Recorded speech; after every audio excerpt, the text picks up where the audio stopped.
Imagine being a 7-year-old boy, playing innocently in the streets of a small Christian village in the Balkans. The wind whispers through the mountains, and life feels simple. The sound of church bells, the smell of bread baking, your mother's voice calling you back home. But suddenly, the sound of hooves shatters the peace. Armed men dressed in the crescent emblem of the Ottoman Empire ride down the main road. They are not here to collect taxes, nor to seek shelter. They came for you. Within minutes, the village descends into chaos. Mothers scream, fathers beg, children are torn from their families' arms. And as you are taken away, you catch one last glimpse of your mother's face, shouting your name, until her voice fades into the mountains. From that moment on, your childhood ceases to exist. For more than 600 years, the Ottoman Empire stretched across 3 continents, ruling over countless peoples, languages, and religions.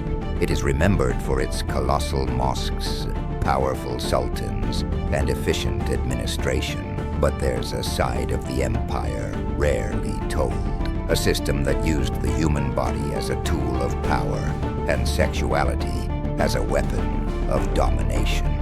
What you are about to hear is neither myth nor exaggeration. These are accounts drawn from official documents, letters from foreign ambassadors, and archaeological evidence, proof that human sexuality within the empire was systematically turned into state policy. These were not isolated cases, but essential parts of the machinery that kept the empire running, with the same discipline and precision that moved its armies. And to understand the horror of this reality, we must begin with the most infamous of all systems, the devshirme, the blood tax. From time to time, Ottoman officials would sweep through Christian villages in the Balkans and Eastern Europe, but they were not there to collect tribute or grain. They came to take children. They carried detailed lists, almost like ledgers, noting exactly how many families lived there, how many boys were of the ideal age, and when the last collection had taken place. Everything was recorded with disturbing precision.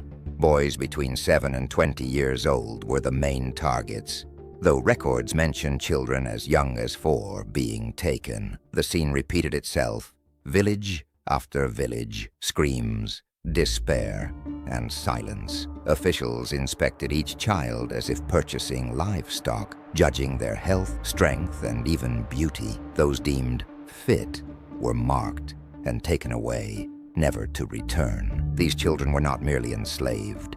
They were rebuilt. Upon arriving within the empire, their names were erased, their language forbidden, and their faith replaced by Islam. Any memory of their origin was seen as treason and punished with the whip.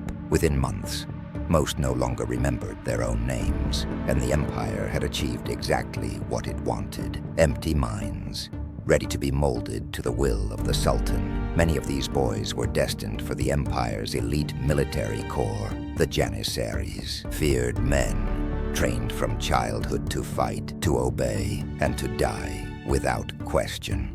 But behind the glory of this elite force lay a darker truth. The Janissaries were forbidden to marry, to love, or to form any personal bonds.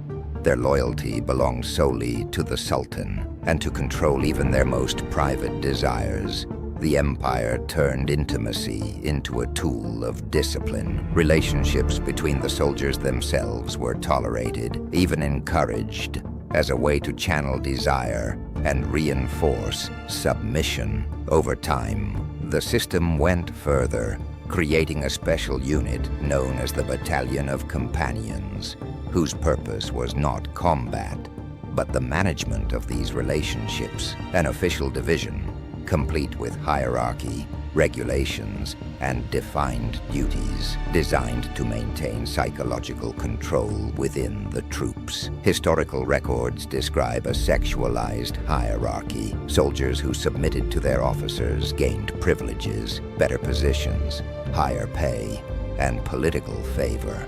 Climbing the ranks often meant surrendering not only loyalty, but the body itself. The empire had institutionalized desire, turning it into another mechanism of power. But not every boy was sent to the battlefield. The younger and more attractive ones were taken to the very heart of the empire, the Topkapi Palace, the Sultan's residence in Istanbul. There, their fate was even crueler. Some were castrated and turned into eunuchs, servants of the palace and the harem. The procedure was carried out outside the empire's core territories, in places like Egypt and Ethiopia, where religious law was easier to evade. It was a brutal surgery, performed without anesthesia, and most did not survive. It's estimated that only 1 in 10 boys lived through it. For every useful eunuch, 9 children were sacrificed. The survivors lost more than flesh. They lost their humanity. African eunuchs, completely castrated, were considered safe and assigned to the women's quarters of the palace. European boys, usually from the Balkans, were only partially mutilated and used in administrative roles, handling finances, protocol, and palace security. But regardless of their role, their fate was the same: to live without love, without family, and without freedom. Meanwhile, another kind of boy was trained to entertain the Ottoman elite. They were called kocheks, young dancers, taught from childhood to dress and behave like women. They performed in feasts and banquets, dancing seductively for nobles and generals. These events, drenched in wine and music, often descended into violence and abuse. The boys were treated like trophies, fought over, and humiliated. When the empire finally outlawed the practice, it was far too late. Generations had already been destroyed, yet something even darker hid within the palace walls. In its most secret chambers existed the Tavşan Oğlan, known as the Rabbit Boys, a name that masked the empire's most horrific reality. They were young Christian boys, mostly Greek and Balkan, taken to fulfill the most private desires of the empire's most powerful men. Few documents mention the Tavşan Oğlan directly, but the surviving accounts, from horrified diplomats and spies, describe acts of unimaginable cruelty, a hidden world of silence and submission, buried beneath the golden mosaics of Istanbul. These boys had no names, no rights, and no future. They were erased from history, from public record, and from memory itself. The empire had created a system where the child's body was at once slave, currency, and spectacle, all of it kept secret, sustained by bureaucracy and the blind obedience of a machine of power that lasted for centuries. They had no name, no homeland, no destiny, living shadows, prisoners inside Istanbul's palaces, invisible to the world beyond. The system was small, discreet, and meticulously controlled, yet it revealed an undeniable truth. The empire had institutionalized sexual abuse as a policy of power. This was not about cultural differences or misunderstood traditions. It was a planned structure, managed by officials and financed by the state itself. Each life was a cog in a vast machine of domination, one that turned human bodies into currency and pleasure into a weapon of control. The families of the victims rarely knew what had become of their children. No letters, no news, only silence. Some parents waited decades, clinging to the hope that somewhere within the vast empire, their boys still remembered home. But the system was designed to erase even that hope. The children were taken to distant regions where no one spoke their language. A boy from Serbia could end up in Constantinople, surrounded by Turks, Arabs, and Persians, his native tongue reduced to a forbidden echo. The separation was not only physical, it was psychological. Forced conversion erased every trace of identity. New names, new faith, new rituals. Many were forced to spit on crosses, to burn religious icons, to publicly declare that their families were infidels and that serving them would be the greatest sin. The empire had discovered something terrifying. Destroying the soul was far more effective than killing the body, and over time, the victims became accomplices. Men who had been stolen from their homes as children returned to the Balkans as officers of the Sultan. They were the ones who pointed out which boys would be taken next.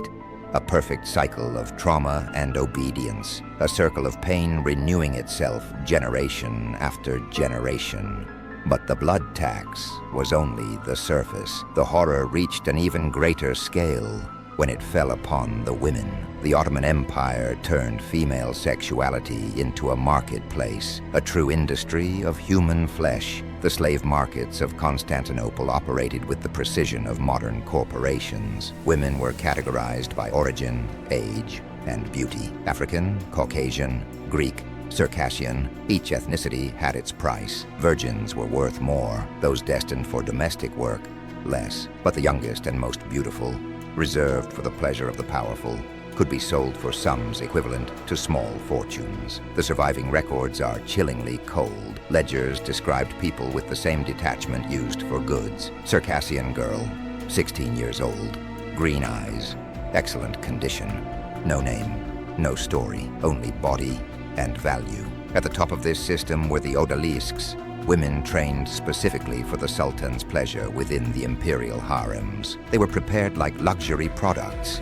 In schools dedicated to seduction, they learned dance, music, massage, etiquette, molded to satisfy every whim of the Sultan. The value of a single odalisque could reach tens of thousands of kurus, determined by her beauty, obedience, and fertility. But behind those numbers lay immense suffering. Each transaction represented a shattered life, a girl torn from her family, a mother separated from her children, a woman reduced to an object. The imperial law denied them any rights. A master could use them, sell them, punish them, or decide the fate of their children without consequence. If they became pregnant, the child automatically belonged to the master. Born as living property, Constantinople was home to hundreds of thousands of enslaved women, and the empire's expansion into Africa, the Caucasus, and Eastern Europe was driven not only by conquest of land, but by the pursuit of people. Military campaigns were planned with estimates of how many women could be captured. The conquest of territories blurred with the conquest of bodies. Inside the harems, luxury was only a facade. Behind the silk curtains and golden walls, fear ruled. The women were encouraged to compete against one another, to spy, to betray. Desperate for crumbs of attention, those who failed to please faced brutal punishments, from isolation and starvation to execution. Those who aged or lost value were sold to brothels or abandoned in the streets. The empire had no retirement for concubines. The female body was a consumable good, disposable, and the fate of the children born from these abuses was even more horrifying. Records show that infanticide was common, especially against babies born to African mothers. Many were killed shortly after birth to preserve the racial purity of the Ottoman elite. Those who survived were sold into slavery or vanished without a trace. The legal system supported all of this brutality. Raping a free woman could result in death, but if the victim was a slave, the aggressor merely paid a fine, compensating the owner as if for a damaged object. The state had turned rape into a matter of property, and the violence didn't stop at the palace walls. It became public spectacle. Criminals convicted of sexual offenses were executed in ways that mirrored their crimes. But the empire went further. It turned suffering into entertainment. Executions became festivals with crowds shouting, betting, and cheering as bodies were mutilated in public squares. Human pain had become a show.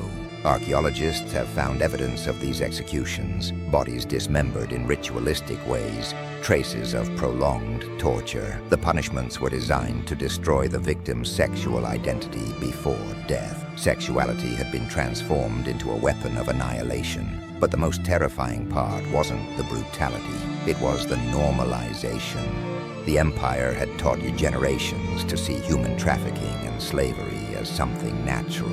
Children grew up watching people being bought and sold on the streets. Religion justified it. Enslaving infidels was a sacred duty, using their bodies, a divine right. Abuse had become doctrine. Desperate parents went so far as to mutilate their own children, disfiguring their daughters' faces or breaking their sons' limbs to make them less desirable to Ottoman collectors. It was a society where protection meant harm, and love was indistinguishable from despair. Behind this morally devastating machine lay a solid economic foundation. The trade in slaves and human sexuality sustained much of the empire's wealth. Its profits funded armies, palaces, and military campaigns. Entire trade routes were created solely for the transport of people. Diplomatic treaties included clauses about human exchange.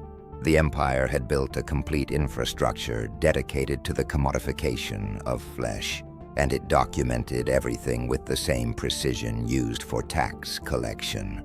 Lists with ages, origins, and prices, inventories of harems describing women as if they were furniture, letters between officials discussing the sexual preferences of leaders and how best to satisfy them, all recorded without remorse, treated as nothing more than routine administration. Foreign diplomats who witnessed these atrocities rarely intervened. They wrote of the horrors in their diaries, but described them as cultural differences. Trade with the empire was far too profitable to risk disruption, and so the Ottoman model of exploitation spread beyond its borders, imitated by neighboring kingdoms and allies who saw it as a mark of power and sophistication. For 6 centuries, the empire built its glory on human suffering. Its ruins hold not only stone and gold, but the echoes of voices that were never heard. And when the empire finally began to decline in the 19th century, the machine did not disappear. It merely changed form.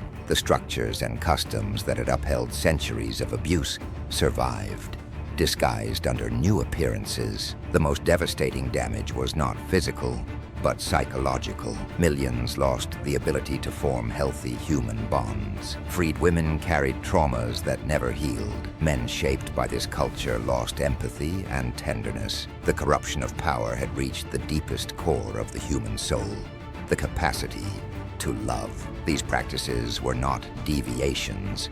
They were deliberate policies, crafted to reduce human beings into instruments of pleasure and domination. The empire built a civilization upon the destruction of human dignity, and the scars still echo today. The archives of Istanbul, diplomatic letters, and unearthed ruins continue to reveal fragments of this buried history.